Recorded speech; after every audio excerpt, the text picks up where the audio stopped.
ಶುಭೋದಯ. ಇವತ್ತಿನ ನುಡಿ ಮುತ್ತು ಏನಪ್ಪ ಅಂತಂದರೆ, ನಮ್ಮಲ್ಲಿ ಸಾಕಷ್ಟು ಜನರ ಕಂಪ್ಲೇಂಟ್ ಇರುತ್ತೆ. ಅದು ಏನಪ್ಪ ಅಂತ ಅಂದರೆ, ನಾನು ಎಷ್ಟೊಂದು ಭಗವಂತನನ್ನು ಬೇಡ್ಕೊಳ್ತೀನಿ, ಆದರೆ ಭಗವಂತ ನನ್ನ ಪ್ರಾರ್ಥನೆಯನ್ನೇ ಆಲಿಸ್ತಾ ಇಲ್ಲ. ಬಹುಶಃ ಭಗವಂತನಿಗೆ ಕಿವಿಡಾಗ್ಬಿಟ್ಟಿರಬೇಕು, ಹಾಗಾಗಿ ಭಗವಂತ ನನ್ನ ಪ್ರಾರ್ಥನೆಯೇ ಕೇಳ್ತಾ ಇಲ್ಲ ಅಂತ ಕೋಪ ಮಾಡ್ಕೊಂಡಿರೋರೇ ಜಾಸ್ತಿ. ಅಂತಹವರಿಗೆಲ್ಲ ಒಂದು ಪುಟ್ಟ ಕತೆ. ಏನಪ್ಪ ಅಂತ ಅಂದರೆ, ಒಬ್ಬ ಭಿಕ್ಷುಕ ಇರ್ತಾನೆ. ಅವನ ಕಾಯಕ ಏನು ಅಂದರೆ, ಮನೆ ಮನೆಗೆ ಹೋಗಿ ಹಾಡನ್ನು ಹೇಳಿ ಭಿಕ್ಷೆ ಬೇಡ್ತಾ ಇರ್ತಾನೆ. ಒಂದು ದಿನ ನಗರದಲ್ಲೇ ದೊಡ್ಡ ಶ್ರೀಮಂತ ಅವನ ಮನೆಯ ಮುಂದೆ ನಿಂತು ಹಾಡು ಹೇಳ್ತಾ ಇರ್ತಾನೆ.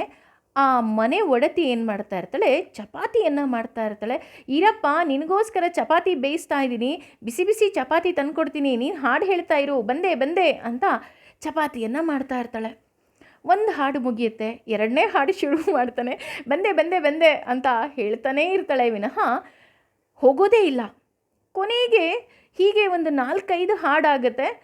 ಎಲ್ಲ ಆಹಾರವನ್ನು ತಟ್ಟೆಯಲ್ಲಿ ಜೋಡಿಸ್ಕೊಂಡು ಬಾಗಿಲ ಬಳಿ ನಿಂತು ಆತ ಹಾಡುವಂತಹ ಹಾಡಿಗೆ ಕೇಳ್ತಾ ಮೈ ಮರೆತು ಬಿಡ್ತಾಳೆ. ಆಗ ಮನೆ ಒಡೆಯ ಬಂದು ಕೇಳ್ತಾನೆ, ನೀನು ಯಾಕೆ ಆ ಭಿಕ್ಷುಕನ ಹತ್ರ ಅಷ್ಟೊಂದು ಹಾಡು ಹೇಳಿಸ್ತಾ ಇದೆಯಾ? ಕೈಯಲ್ಲಿ ಊಟ ತಂದಿದೆಯಾ ತಾನೇ, ಪಾಪ ಅವನಿಗೆ ಕೊಟ್ಟು ಕಳಿಸ್ಬಾರ್ದಾ ಅಂತ ಹೇಳ್ತಾನೆ. ಆಗ ಆಕೆ ಎಷ್ಟು ಸುಂದರವಾಗಿ ಉತ್ತರ ಕೊಡ್ತಾಳೆ ಅಂತ ಅಂದರೆ, ಇವನ ಹಾಡಲ್ಲಿ ಎಷ್ಟು ಮಾಧುರ್ಯ ಇತ್ತು ಅಂದರೆ ನಾನು ಮೈ ಮರೆತು ಹೋಗ್ಬಿಟ್ಟೆ.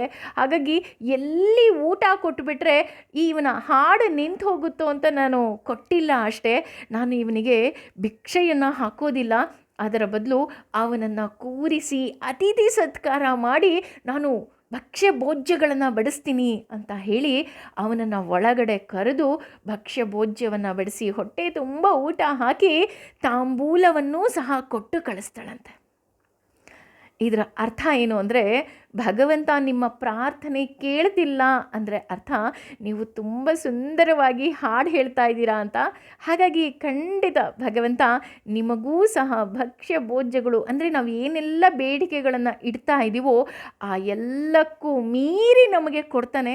ನಮಗೆ ತಾಳ್ಮೆ ಇರಬೇಕು. ಆದರೆ ಅದಕ್ಕಿಂತ ಮುಖ್ಯವಾಗಿ ಏನಪ್ಪ ಅಂತಂದರೆ, ಬೇಡದ್ದನ್ನೆಲ್ಲ ಕರುಣಿಸೋ ಕರುಣಾಮಯಿ ಭಗವಂತ.